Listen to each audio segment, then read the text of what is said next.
Jai Radha Madhava Kunja Bihari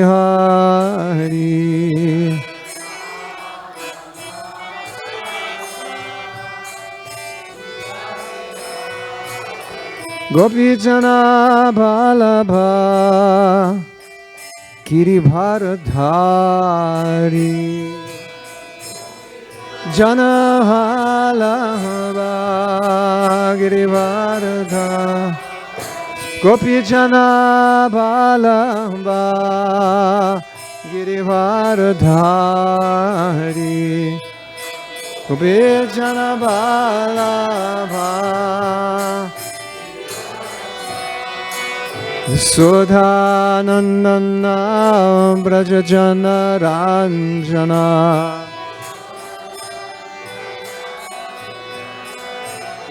Shodhanandana Braja Janaranjana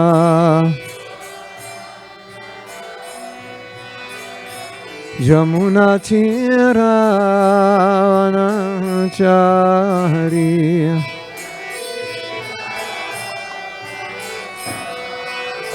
Jamuna Tira Vanachari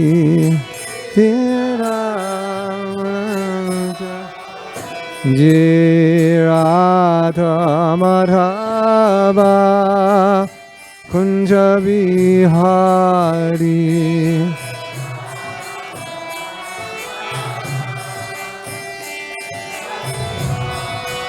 Jai Radha Madhava Kunja Bihari Radha Madhava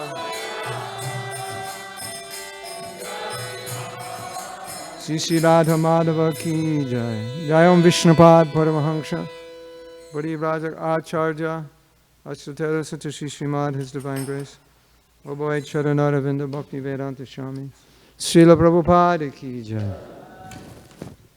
Jayam Vishnupad Paramahansa Badi Rajak Acharya Ashtotara Satashi Srimad His Divine Grace Srila Bhakti Siddhanta Saraswati Goswami Maharaj Prabhupada ki jai.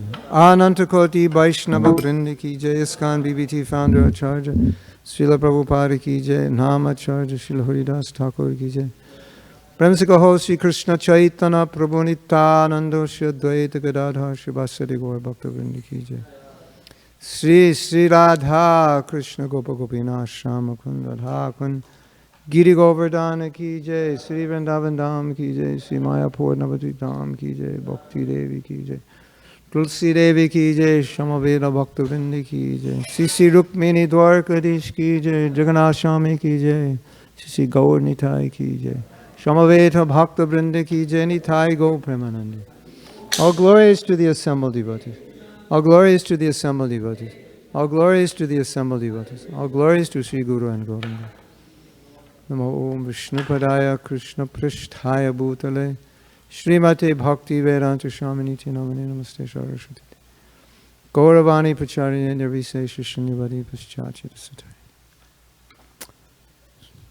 Om Namo Bhagavate Vasudevaya Om Namo Bhagavate Vasudevaya Om Namo Bhagavate Vasudevaya Om Namo Bhagavate Vasudevaya Bhagavate. We are reading from the 10th canto, chapter 4, text 28 and text 29. So 28 is on the board, right?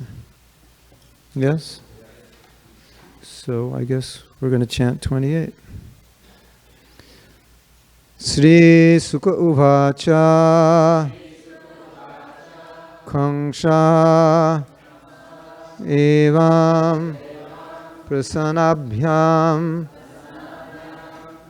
Vishudham Pratibhasita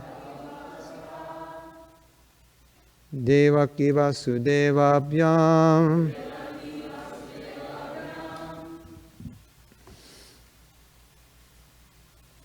Anugyato Anvishad Griham Sri Sukha Uvacha Kamsa evam prasanabhyam Vishudham pratibangshita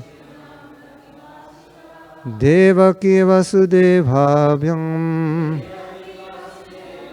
Anugato vishadgriham Shri Sukha Uvacha Kamsa evam prasanabhyam Vishudham pratibhasita Devaki vasudevabhyam Anugyato vishadgriham Sri Sukha Uvacha Kamsa evam prasanabhyam Vishudham pratibhasita Devaki vasudevabhyam Anugyato vishadgriham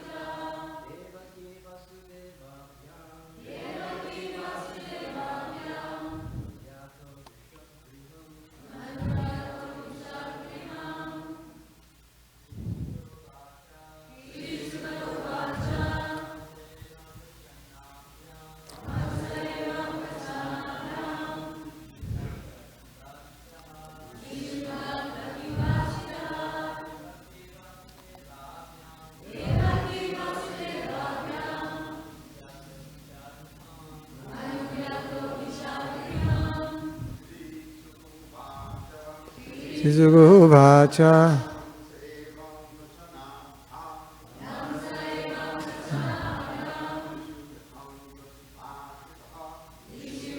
Pratibhasitaha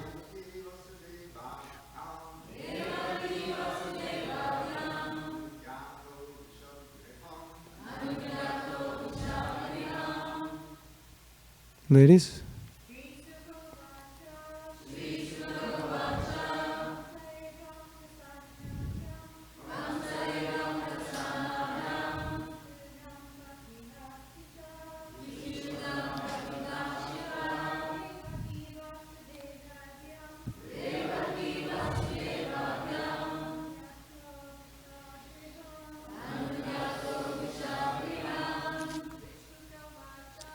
Sisuguvacha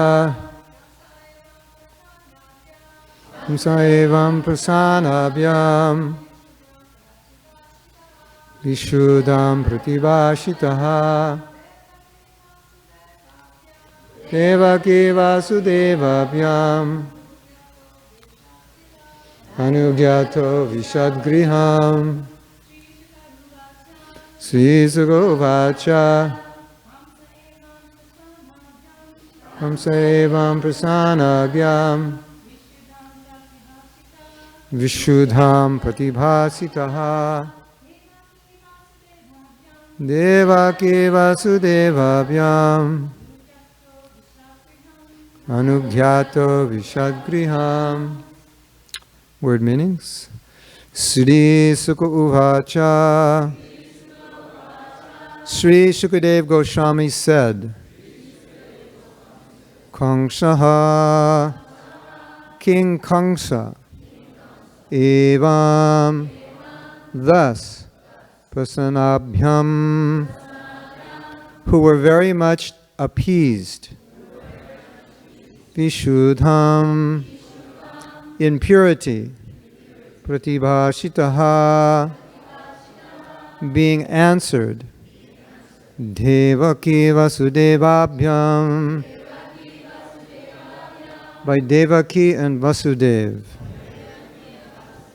Anugyataha, taking permission, Avishat, entered, Griha, his own palace. Translation, Sukadeva Goswami continued, thus having been addressed in purity by Devaki and Vasudeva, who were very much appeased, Kamsa felt pleased, and with their permission, he entered his home. So today's verse, why don't I just read today's verse? You can put it up, yes. 29. I'll read the Sanskrit and the translation. Tasya, wait, I'll just read it myself.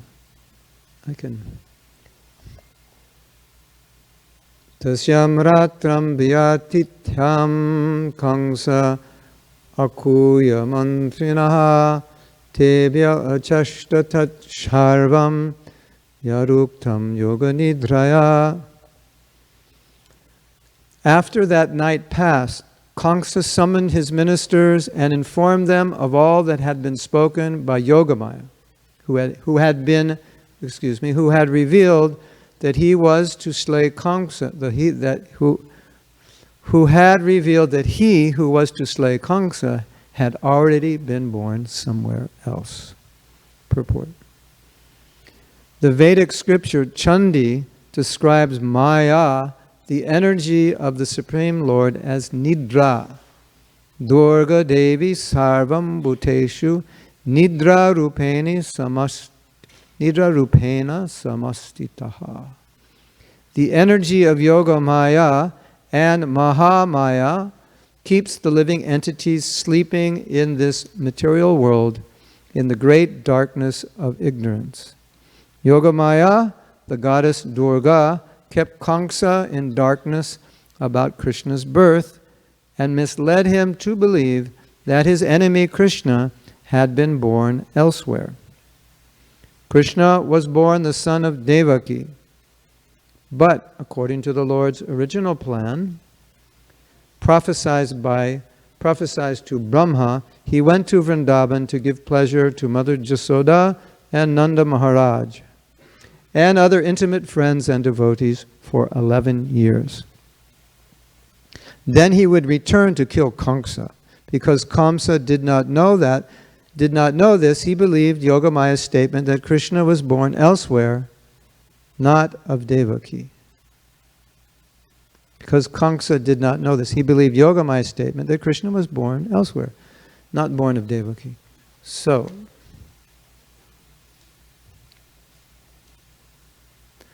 I found this interesting because what Prabhupada is saying is that Yogamaya is lying to Kamsa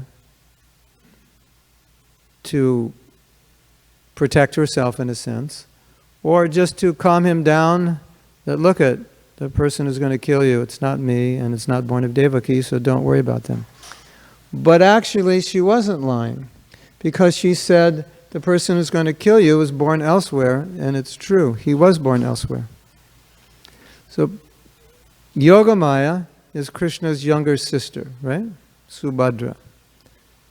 So how is she his younger sister?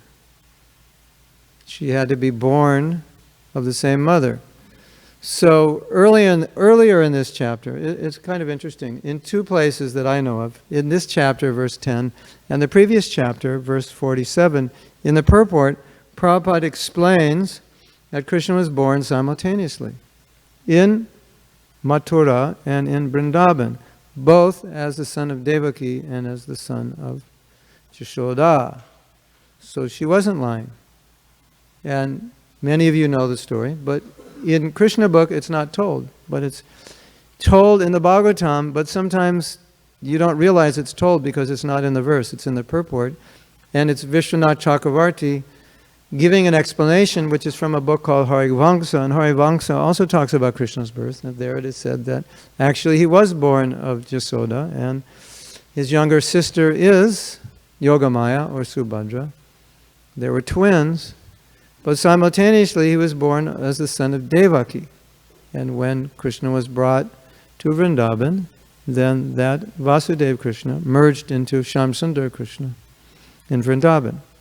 So Krishna then was able to satisfy Devaki and Vasudeva to become their son, because that's what they wanted, and also simultaneously became the son of Jasoda, by birth actually. Yes, you know that?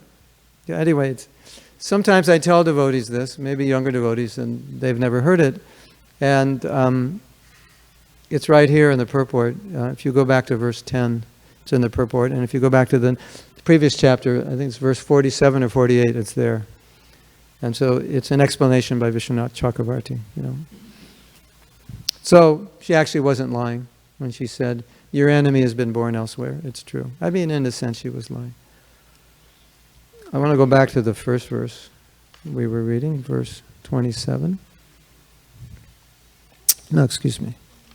It's verse 28, and it said here, thus having been addressed in purity by Devaki and Vasudeva, who were very much appeased, Kamsa felt pleased, and with their permission he entered his home. So why was he appeased? Well, they had an interesting conversation, and you've been discussing this in class, but I found this conversation interesting because Kamsa said something that didn't seem right, or at least it didn't seem proper. It didn't seem that he was showing proper respect to his sister. He said, I'm sorry that I killed your children, but actually it's your karma. Which, you know, generally would not be a nice thing to say after you kill eight children of your sister. Actually, it's just your karma. It had to happen. And so we say, if you commit a sinful activity, you're responsible, right? And you can't just tell the other person, well, actually, it was just your karma, so I'm innocent. But the interesting thing is, in the purport, Prabhupada said, Kamsa was right. It was her karma. Because if you know the story, these 8 sons were meant to take birth. It was a curse. And anyway, they were meant to take birth.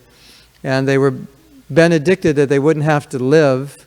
Only one would have to live. But these 8 sons, these 7 sons, 8 of them, one would have to live. And 7 got the benediction when they were cursed to take birth on earth that they would be killed when they were born. So it actually was divine arrangement anyway. But aside from that, Prabhupada makes the point, whatever happens to you is your karma. So if somebody punches you in the face and says, it's your karma, you can't say, no, it's not, because everything that happens to you is, right? Now, you may not like your karma, you may not like the person who delivers your karma, but according to what Prabhupada's saying, it doesn't happen by accident, it is your karma. And so don't blame the messenger of your karma. So that's an interesting point that's being made here. Another interesting point, and this comes up in the Bhagavatam often, is that you find these kings who are by nature asuras, demoniac. They have this demoniac tendency. They're not devotees, but they have Vedic knowledge. So Kamsa was explaining, this is your karma, which means he understands karma. And you'll find in Vedic society, kings were quite cultured. When even demoniac kings, when something unjust would happen, they would say, this is not just. They wouldn't even agree. And when Brahmins would come, even the kings were demoniac, they would offer. They would offer to the Brahmins what they wanted, they would treat them properly. So there's a culture there. So it's interesting, because even though these kings were asuric by nature, they were within a Vedic culture. So they were acting according to the culture, but they were just asuric. That was their nature. So what I found interesting here is that here you have Kamsa, and he's speaking philosophy, that this is your karma. So just like when you meet somebody, you're distributing books, you're at a college, you're at the temple, and you're speaking to someone, and someone says, I believe in karma, I'm vegetarian, then you think, oh, this person's evolved. This is a good candidate, right? He's hip. He knows what's going on. Well, Kamsa knew what was going on also, right? Is Kamsa a good candidate for Krishna consciousness? Of course not. So he understood, he had knowledge, but he was demoniac. So knowledge it's not a solution in and of itself. His nature was demonic. That's just who he was. And there's some people whose nature is not so demoniac, but they're just ignorant. Their actual nature is very good, but they're in ignorance. So they have to be guided. So knowledge alone is not sufficient, right? Yeah, I know about karma. I believe in karma, this and that. Yeah, and your very nature is Kamsa's nature. He's a demon. That's just who he is. His default nature is a demon. When he goes back, he tells his ministers what happens, and his ministers, oh, this is not good. You should kill every child that's taken birth because you don't know where Krishna is. Then Kamsa thinks, well, yeah, that sounds like a good idea. He's a demon. That's his nature. You know, occasionally he gets a sentiment that I've done something wrong, some higher awareness, some forgiveness, some remorse, and then he talks to his associates, and so they say, no, this is not good, don't forgive. And he's like, yeah, you're right, you have a good point there. And then he'll do something atrocious. That's who he is. That's his nature. Some people have that nature. I was traveling, I was in a bookstore, and there was a book on Adolf Hitler. So somehow I was attracted. I'm attracted to demons, I don't know why. So I pick up this book, and there's a picture of Adolf Hitler when he's 10 years old. I actually took a picture of it because it's so amazing. And you can tell this person is head to toe, in and out, asura. At 10, you could see it in his face. One time, a doctor came to see Prabhupada. Then Prabhupada said to Tamal Krishna Maharaj, he said, so what do you think of the doctor? So Tamal Krishna Maharaj said, I'm not a doctor, Prabhupada, I don't know. Prabhupada said, you saw his face. What do you think by seeing his face? Does he look like a truthful, honest person? So this face of Hitler, I show it to devotees. I say, who do you think this is? It's a 10-year-old boy. And they keep guessing, and after a while, everybody gets it. That's Hitler. There's nobody has that countenance at the age of 10. So some people have that nature. They can't be changed. It's just who they are. So that's Kamsa's nature. So I found that interesting, that he could have knowledge, but it didn't really do anything. Just like we may know something. We may know so many things. Does it mean we're going to do what we know? No. Right? What are you going to do? Are you going to do what you know? Not necessarily. You know, have you ever said, I know I should, but?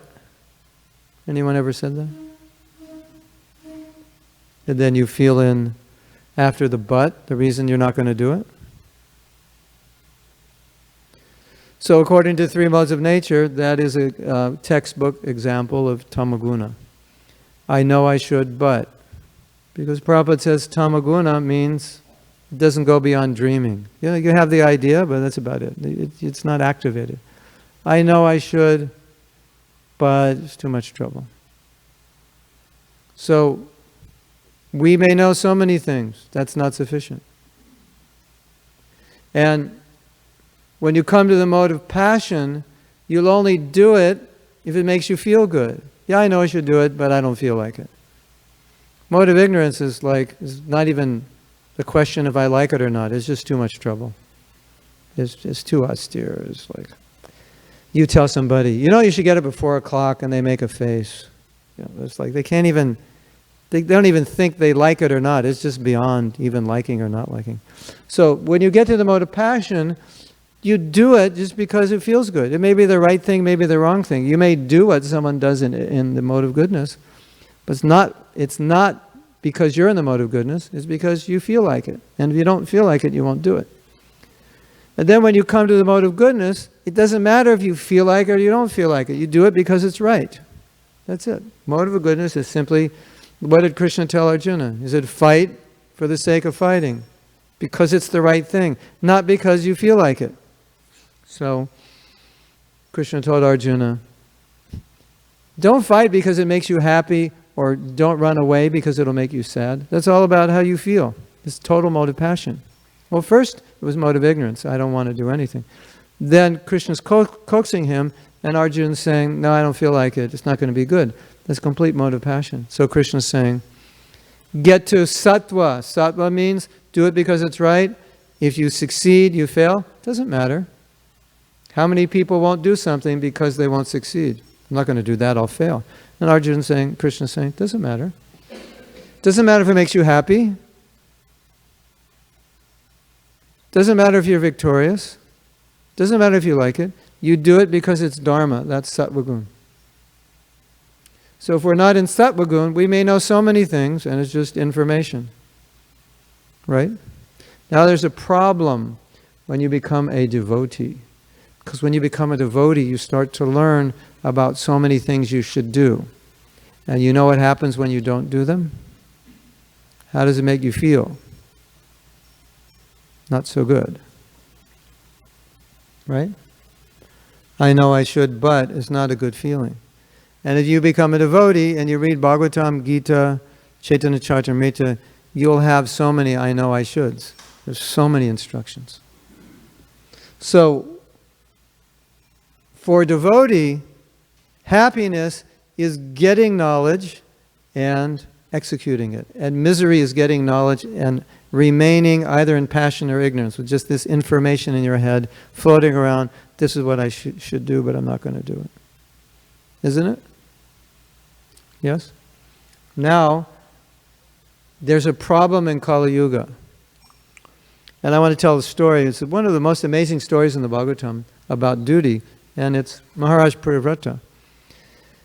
Maharaj Priyavrata decided he would remain brahmachari. He didn't want to marry. And it was required, he was the only qualified person to become king. So he was asked to become king, and he said, no, I don't want to do it. I want to remain single. So then they couldn't find anybody, so Lord Brahma had to come, because if Lord Brahma came, they knew he would be convinced. So Lord Brahma said, you have to do this. There's nobody. So if Lord Brahma asks you to do something, you'll probably do it. Won't you? Probably. So he said, okay, I'll do it. And then Prabhupada describes there something, it's quite incredible. It is very difficult to relate to it for us in this day and age.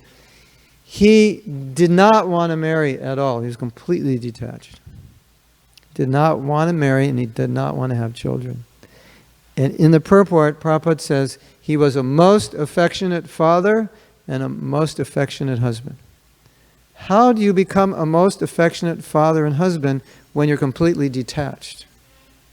Right? We see in our movement sometimes a brahmachari gets married. He never realized what marriage is, and after a little while he realizes this is not for me. And he has a really hard time doing it because by nature he's detached. And those marriages generally don't work. He's just too detached. And he can't really be there for the wife and kids. It's difficult. Anyway, we see that it's difficult. And most women, if you told them, we have a brahmachari here, we convinced him to marry you, he really doesn't want to get married. He actually wants to remain Naishtiki brahmachari. I don't think you'd say, that sounds like a good match. You'd probably say, well, I don't want to marry him if he doesn't want to marry me. Right? Wouldn't you? I would think. If I were a woman, I would. So here's Priyavrata Maharaj. Prabhupada says, ideal husband, affectionate husband, and affectionate father. Doesn't make any sense. Completely detached. Why? Because he took that role. This is my dharma, and he did it. It wasn't that I want to do it, I don't want to do it. He did it. And if it's I want to do it, I don't want to do it, that's passion. And if it's too much trouble, I'm not going to do it, that's ignorance. And if it's I'm doing it because it's the right thing, that's goodness, right? So, Shastra vidim utsrija vartate kamakarta. Krishna says, we give up Shastra. Why? Because we don't feel like following it. Krishna uses the word vartate kama karta. And Prabhupada translates kama karta as whimsy. So what does whimsy mean? Hey Prabhu, want to go out on Sankirtan? Nah, I don't feel like it. What are you going to do? I don't know. I'll see how I feel. I grew up in LA, so here's the conversation we had every Friday night. What do you want to do? I don't know. What do you want to do? You had that conversation? Oh, I don't know. Let's go out and drive on Sunset Boulevard. That was what we did, you know. So it's all about, what do you want to do? Where do you want to go on vacation? I don't know. Where do you want to go? Well, it'd be nice to go here. And it's all about how you feel, right? Isn't it? Everything's about feeling. Yashastra vidhim utsrija vartate kamakarta. We give up Shastra injunction because we act whimsically. What does whimsically mean? Depends which way the wind's blowing today. That's where I go. I'm a free spirit. What are you going to do? If the wind blows me towards Venice Beach, I go. If it blows me towards San Diego, I go. If it blows me towards San Francisco, I'm a free spirit. Right? So this is what Prabhupada was dealing with us when we became devotees. Free spirits who didn't understand Dharma. So, if you have knowledge but you're in passion and ignorance, still, if you're whimsical, then you can't follow. And in today's modern society, people don't act based on what they know. They act on based on how they feel. Feeling's everything. You may know a million things, but what you feel is how you act. And our feeling as devotees is we feel to act as Prabhupada wants us to act. That's what we're supposed to feel. That's the position we're supposed to be in. So, what time does class end? 8:15? 8:30. Officially, what time? 8:15. So, when do we take questions? Like now, or 8:15 we take questions, or what?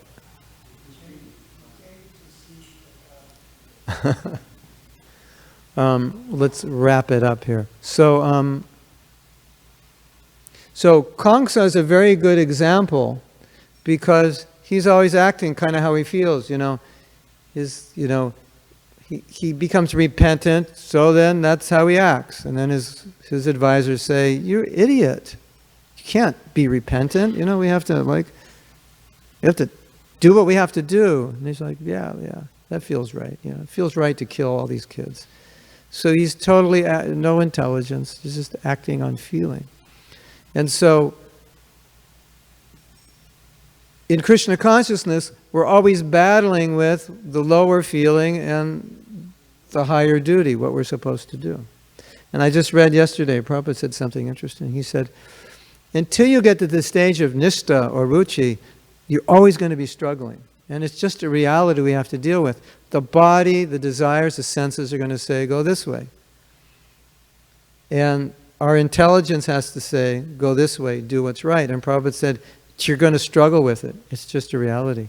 And you might say, when is it going to get easy? Well, when you come to Sattva-gun, when you come to Nishta, when you come to Ruchi, it'll get easy. How long is that going to take?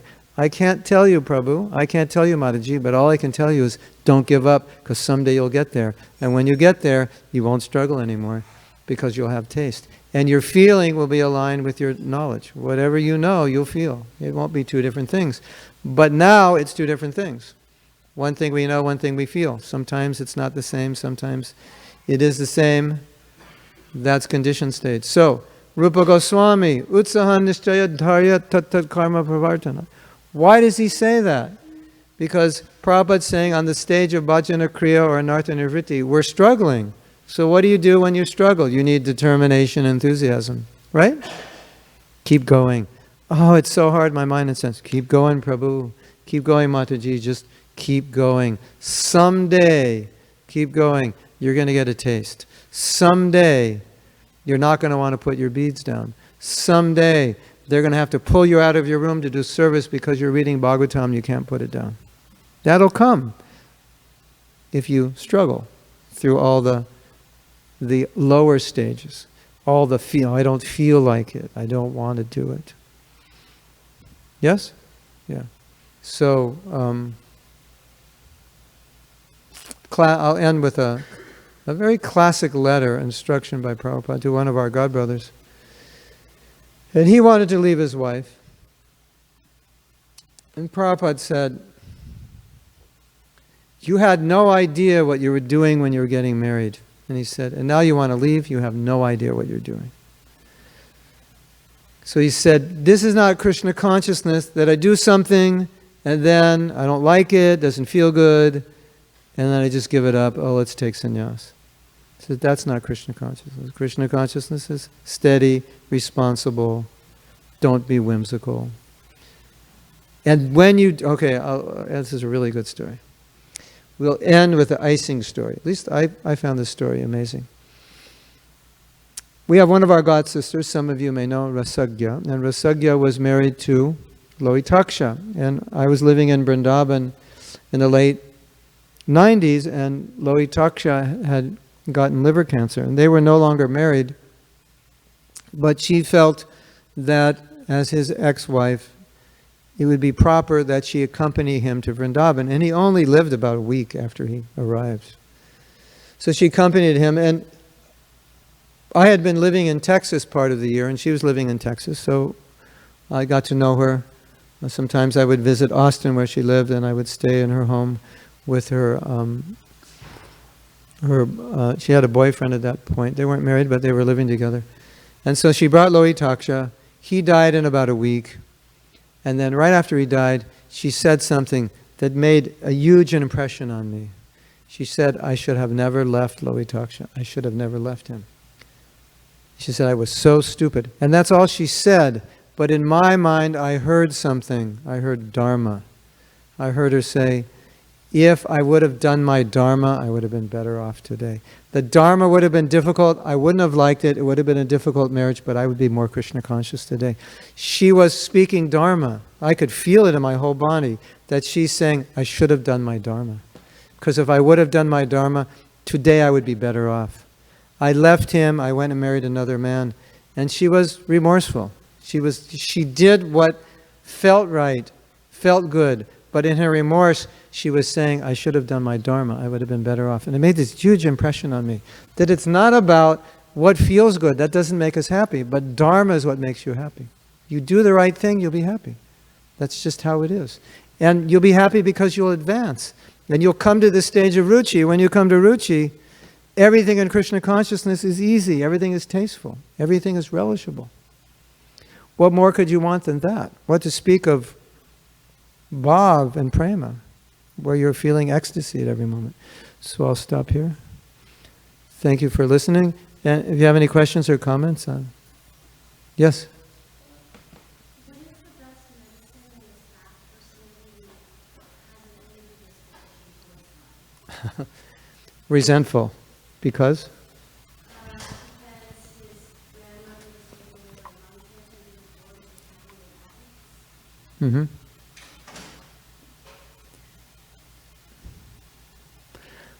There's something that's taught in the Bhagavatam, and it's hard. It's not a way anybody thinks. Intuitively, nobody thinks this way. And I'm going to tell you what it is, and just, you're going to have to meditate on it, because it's very heavy. When something like this happens to us, our immediate reaction is, why? I don't deserve it. Is there a God? If there is a God, why would he do this to me?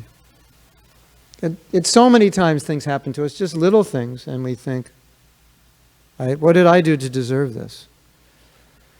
Bhagavatam says, when you're a devotee, you should think, and this is very unusual, and no one in the world thinks this way. Instead of thinking, what did I do to deserve this? You're supposed to think, I deserve so much worse than this. That's how you're supposed to. I have been so sinful, I've committed so many sins, that who knows really what I deserve. That's one thought. You got to meditate on that. You've got to digest it. That's the Bhagavatam. If something bad happens, what is our immediate instinctive reaction? To pray to Krishna to change it so it's not bad. I'm sick, pray to be healthy. You're sick, I pray for you. I don't have any money, pray for money. My knee hurts, pray that it's healed. That's natural, that's instinctive. It's not wrong in and of itself, but there's a higher consciousness. And when a devotee is on a higher level, he doesn't pray to change it. he thinks, Krishna, thank you, it should have been worse. Is that amazing? I mean, that's like, isn't that incredible? Who instinctively thinks that way? There's a situation, Krishna, please change it. No, Krishna, thank you, I deserve worse. The other way of thinking is that within every difficulty comes power.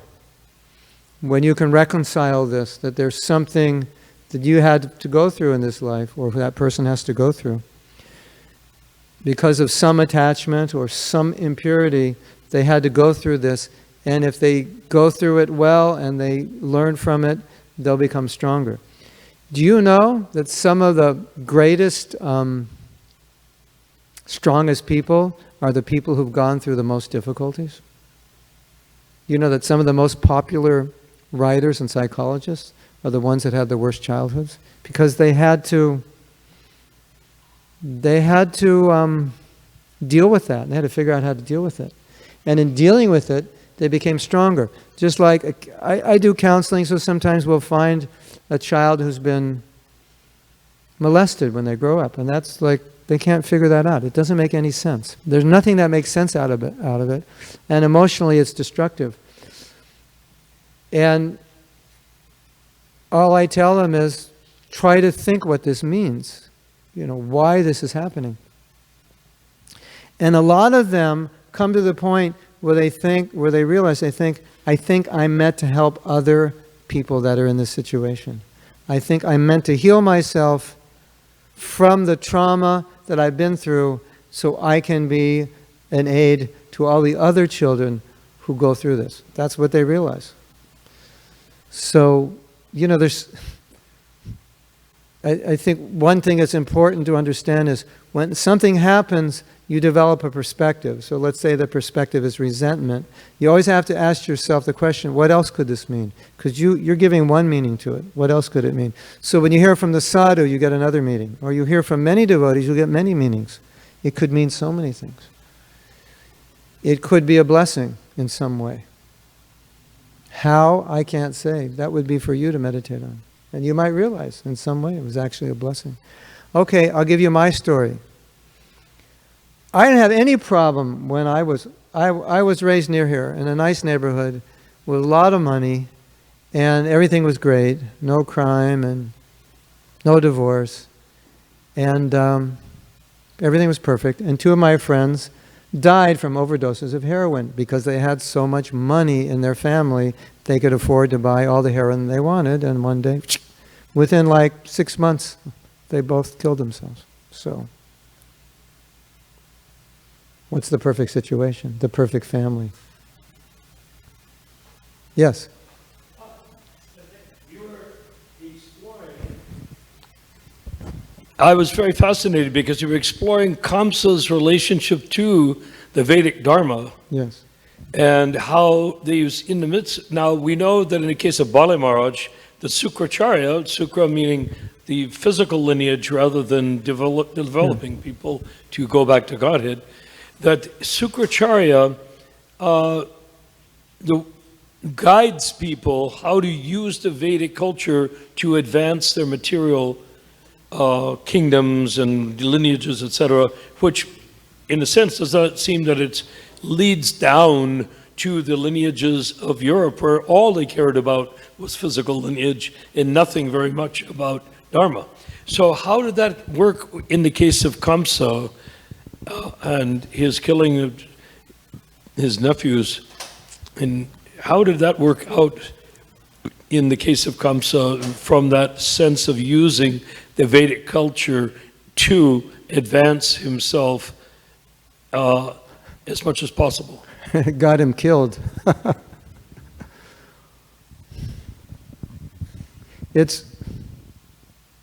Well, the interesting point is, like, Veda doesn't mean that you're godly necessarily. So it didn't have any effect on him. It didn't make him Krishna conscious. Oh, yeah, he was Krishna conscious in the wrong way. But it just furthered his demoniac nature. It facilitated his demoniac nature. It was a better way to facilitate his demoniac nature. It's like we heard that Hitler was interested in Vedas. So, you know, it was a good way to further his mission. So, was that what you're, maybe I didn't understand your question. Was that kind of what you were asking? Or, I think according, I mean, the point is, no, it's a good point you make. The point is, according to your bhava, your nature, whatever information you'll get, you'll use it to further whatever it is your outcome that you desire. And I heard this interesting thing from Bhakta Steve, a Bhakta Kavi, you know, Stephen Covey. He said that for hundreds of years, in the world of self-development, people would teach that you should be good because good is right. You should be kind because it's right. You should be compassionate because it's right. And he said about 50 years ago, they started teaching, you should be good because if you're good, you'll make more money. You should be kind because if you're kind, people will like you and you'll make more money. He said the whole thing changed. So the same principles now, what's the point of the principles? To move you ahead, not because it's the right thing to do, it's because what you want. So use good principles. You can use sattvic principles for demoniac purposes. And then you get pulled down into mode of ignorance. So that's what those kings did. So, you know, they knew the Vedas, and, you know, they were more efficient because they knew, use the Vedas, they're better. They'll get you what you want. And then our position as devotees is saying, okay, now what's your motive? Because motive's everything. It's like, if you do the right thing and the wrong motive, what's the point? Better do the wrong thing with the right motive. Better feed Krishna banana peels in ecstasy than be Duryodhan and feed him a banana split and he doesn't want it because you're a demon. Right? So, the ideal, do the right thing the right way for the right reason. But if you can't do the right thing in the right way, or you can't do the right thing, do whatever you're doing for the right reason. And Krishna will appreciate it. And they're doing the right thing for the wrong reason, so they get more entangled. Kamsa is a very interesting fellow. You can learn a lot from him. How he's so, you can't trust him. So Shastra says you can't trust somebody if they don't control their senses. You can't trust him because at a moment's notice he'd just flip. And so many people are like that because when you're self-centered, it's all about what makes you feel good, what do you want, and you can change people very easily. So where is integrity in this age? I said it, I'll do it. When we heard that in the early part of the century, businessmen didn't have contracts. They had handshakes. They didn't need contracts. They said, this is the deal, and they shook their hand. And that was it. Your word was as good as gold. Now you have contracts and people break them. What's the use of a contract? It's not taken seriously. So that's what's going on. Yes? Hold on.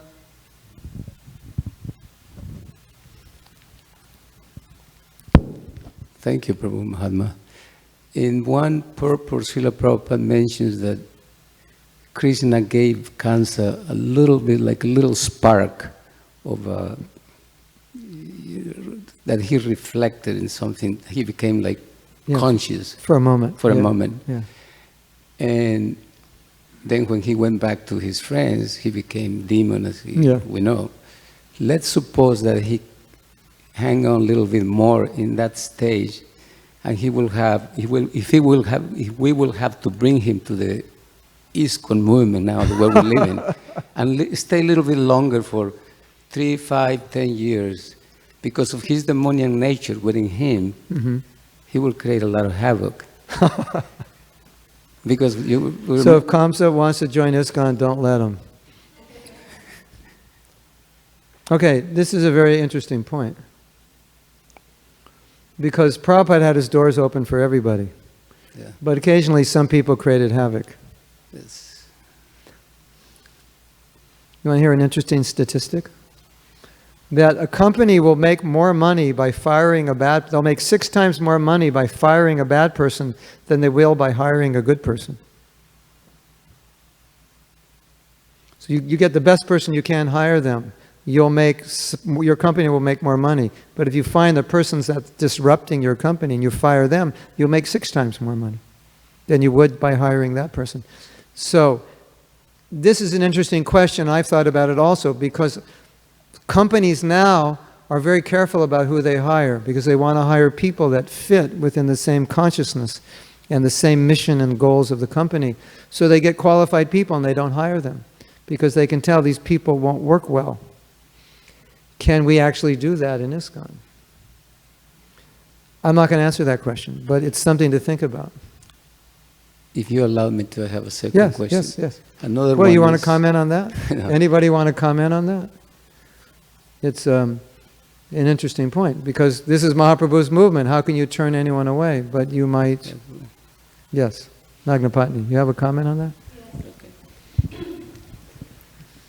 I was just reading something recently, is that we really can't compare ISKCON to a material society, to a material situation, and that this process is purifying in itself. So that if someone actually takes it seriously, no matter how demoniac their nature is, they can become purified. That Even was the whole Kamsa. mission of Well, Lord he did become Chaitanya, purified Lord as Jagai Nityananda. Madai, right? Yeah. I'm a living example. Yeah. So Kamsa, by the mercy of Mahaprabhu, becomes Jagai Madai, and then he joins the Hare Krishna movement, and then everything's great. Yeah, very good answer. Yes. We are merciful. We keep our doors open. But mercy hits a limit. So this one boy was stealing. They brought him to Prabhupada. Prabhupada said, okay, we forgive you. You steal one more time, we call the police. He went and stole again. Prabhupada called the police. So, mercy has its limits. He had another question. Yeah. The next question is doing things about how you feel. Yes. And then you gave a good explanation. So within an organization, religious organization like ours,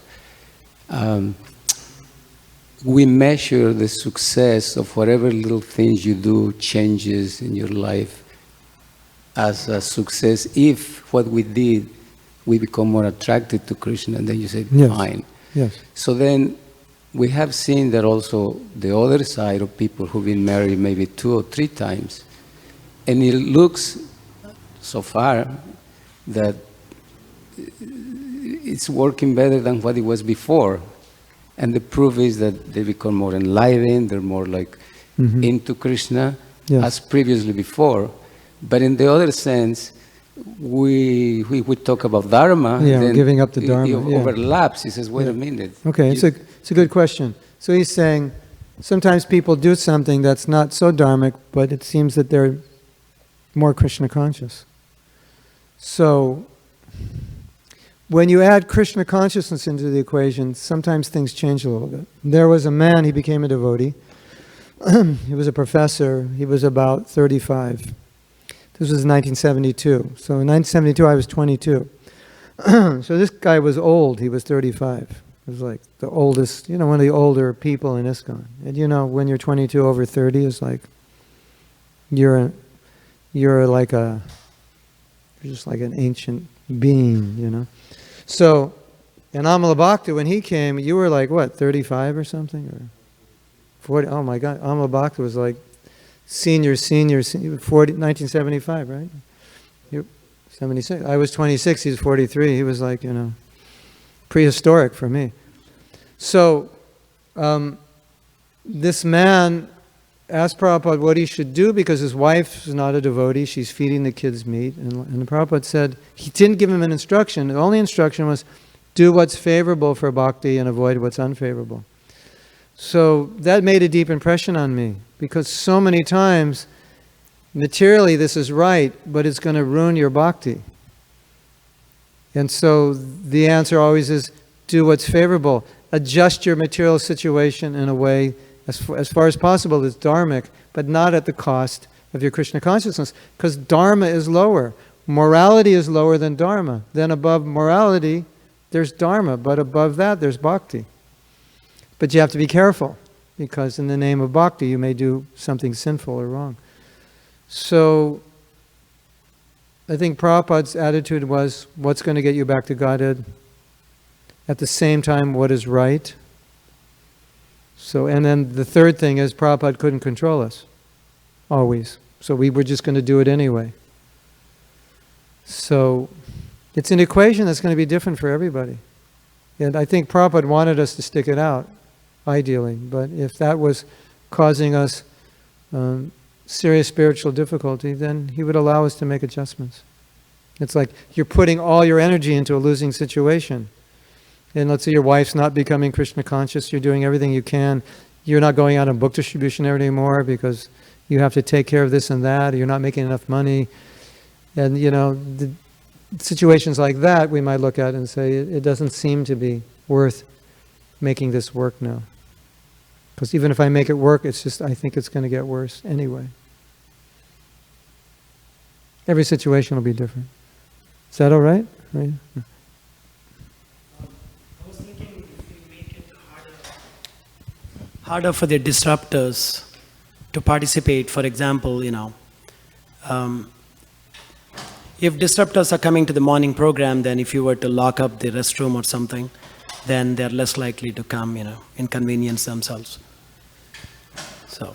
As that was a comment on what we were talking about you were asking about ideas. Not allowing people to come, preventing Kamsa from becoming a devotee. Yeah. That conversation. Yeah. Yeah. It's an interesting conversation. And once you let them in, it's hard to get them out. Prabhupada was merciful. And in retrospect, Prabhupada did many things, and in retrospect, we kind of look at things and look at the pros and cons, and we make decisions now in 2016. We want to be merciful. We want to give everyone an opportunity. And as Nagnapatni said, anyone can be purified, and that's testimony of that is Jagai and Madhai. But they surrendered, so the person has to surrender. If a person surrendered and willing, then yes, we accept. Prabhupada accepts everyone who's willing. Prabhupada only rejected 2 devotees because they weren't willing. He never rejected anybody. You do any nonsense you want. If you came back and said, Prabhupada, I want to surrender, he'd immediately accept you. But only if you wouldn't accept Prabhupada, they'd say, then what can I do? Do whatever you want. 2 disciples, Prabhupada blessed them. Do whatever you want. When your guru says, do whatever you want, you know what that means? You're rejected. Because the guru has to guide you with his instruction. If he can't guide you with his instruction, he says, do whatever you want. That means, I'm not your guru. And so Prabhupada did that with 2 devotees. But everyone else, no matter how fallen they were, if they came back, Prabhupada accepted them. That's Mahaprabhu's mercy. Always accepted, unlimitedly. If you want to be Krishna conscious, I accept you. Right? So that's the same. We have to do the same thing. But if somebody doesn't want, what can you do? And then Prabhupada said, then what can I do? Do whatever you want. They were arguing with Prabhupada. Don't argue with your guru. Ambarish Prabhu told a story I was watching the Alachua Vyas Puja, and he was in Hawaii and he wanted to go to the restaurant. There were Govinda's restaurant just opened. He said, Prabhupada, can I go to the restaurant? Prabhupada said, we don't eat at restaurants. And then Ambarish was a new devotee. He said, no, Prabhupada, you don't understand. Which is, you don't want to say that to your spiritual master. And he said that. Prabhupada said, we don't eat in restaurants. You don't want to disagree with your spiritual master. Even you're trying to explain that it's a Hare Krishna restaurant, and no, you just don't argue. Yes, Prabhupada, I won't go. Yes? That's disciple. Yeah. Okay, we should end? No? One question.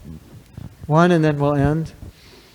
Thank If you you have any more questions, you can ask me personally. Yeah. Thank you for a wonderful class. I just wanted to check, since you have been speaking about devotees also, one of the things devotees have is this comfort level. They want to do service, but they want to do service within a perimeter of comfort level. Obviously, we know that Prabhupada left all his comfort levels and came to America. Now, enthusiasm and, like you state, that devotees have to be enthusiastic and at the same time be determined. But how do you become enthusiastic and determined when you are covering yourself under an umbrella of comfort level? You want to do service, but your service is going to be within your comfort level. And by comfort level, you mean no austerity, kind of no sacrifice, or are you talking about this is what I like to do and what I don't like to do, or not making sacrifice within a service? I like to do this service, but not making sacrifice within it, or exactly. both. That's what I mean. The second part. Because if you don't do what you like, you won't be inspired. That's for sure. I think the solution is a devotee connects with service that inspires him. Because if you're really inspired, you won't be in your comfort zone. Because your comfort zone, if you're inspired, your comfort zone will drive you crazy. You'll have to blast out of it, isn't it? I want to do this. We were talking, because I lived here, I know so much about the preaching here, because I did so much preaching. So I was telling the devotees, if I lived in LA, this is what I would do. I would do this, develop this, that. And just talking about it, it was like amazingly inspiring. So, you know, when you're inspired, why would you be comfortable? Right? But if you're just serving, you know, to get your prasadam and place to sleep, yeah, then how are you going to be inspired by that? Prabhupada inspired us to what? To make the world Krishna conscious, to change the world, create a revolution. That's why we were here.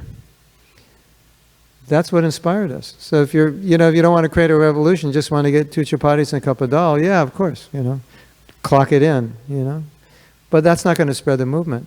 There has to be, Prabhupada was here, he was firing the troops up, go out, spread Krishna consciousness. That's why we did it. I'll tell you a funny story. I was here and the devotees were going, it was probably 74 or something. The devotees were going on traveling Sankirtan. And they were loading boxes and boxes of peanuts and raisins. I said, why? What's that? He said, that's breakfast, lunch, and dinner. We don't want to waste time cooking. So that's way out of the comfort zone. Yes? Because you could be on the street 12 plus 14 hours a day. You don't have to cook. Your breakfast, lunch, and dinner is with you. Why were they doing those crazy things? We're creating a revolution. Prabhupada said we're going to change the world. If you have that spirit, you'll never be in there. You can't stay in your comfort zone. There's too much to do. Just yesterday, there's a devotee who's a counselor in Australia, and I went to Australia and we connected. So she said, I want you to see one of my clients. So I went to see him yesterday. He's a musician, I'm a musician, so it was good. And then we said, let's go to the temple. And he said, I have a friend that's really interested. So why don't we bring him? And we picked him up at work. And he said, this friend and I, we just talk philosophy. That's all we do. We just talk philosophy, right? So when we were coming here, I was thinking, they were so interested. They was just like in samadhi. I was thinking, well, how many people are like that out there, right? You have to get out of your comfort zone to meet them, isn't it? There's so many like that. And I was telling Jai Gopal, I said, book distribution depresses me. And he said, why? He said, because I meet so many nice people and I realize every day I don't go out, nobody's going to meet those people. And then I realize there's no temple near where they live. So I get depressed. That how many nice people are there. So when you think like that, how can you be comfortable? You're thinking, there's so many people in this city. You know that? There's so many people in the city waiting for someone to knock on their door and go, here, Hare Krishna. Isn't it? So when you have that inspiration, you know that there's no comfort zone. Your comfort zone will drive you crazy. You can't take it. You have to break out of it. Isn't it?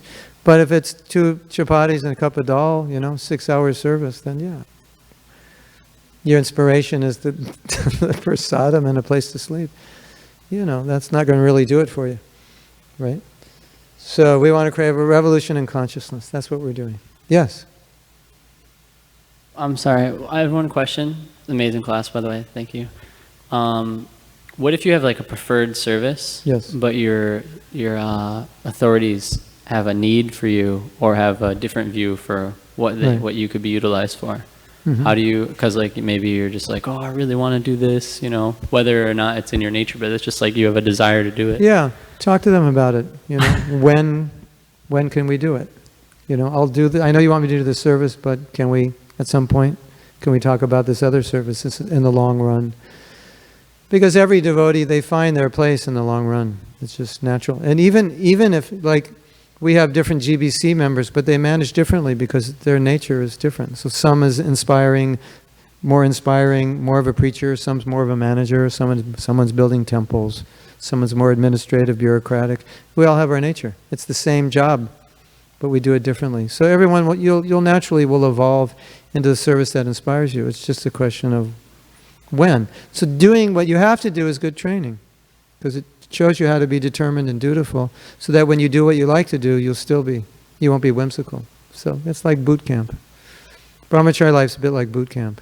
But at a certain point, you're ready to, get out of boot camp and go for it.